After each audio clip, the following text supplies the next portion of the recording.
بسم اللہ الرحمن الرحیم۔ السلام علیکم ورحمۃ اللہ وبرکاتہ۔ معاملہ دل کا ہو یا دین کا، مسلمان کبھی بد کردار نہیں ہوتا۔ فرمان الہی ترجمہ: اور اہل ایمان تو سب سے بڑھ کر اللہ سے محبت کرتے ہیں۔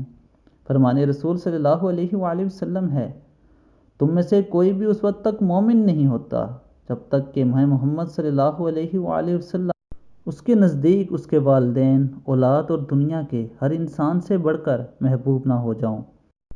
جس دل میں اللہ اور اس کے رسول صلی اللہ علیہ وآلہ وسلم کی محبت پیدا ہو جائے، وہ کبھی ناجائز و ناپاک محبت کے پیچھے نہیں بھاگتا۔ جو دل اللہ اور اس کے رسول صلی اللہ علیہ وآلہ وسلم کی محبت سے سرشار ہو، وہ کبھی اللہ اور اس کے رسول صلی اللہ علیہ وآلہ وسلم کے احکامات سے بغاوت نہیں کر سکتا۔ دوستو، اللہ تعالی ہمیں عمل کی توفیق عطا فرمائے۔ السلام علیکم ورحمۃ اللہ وبرکاتہ۔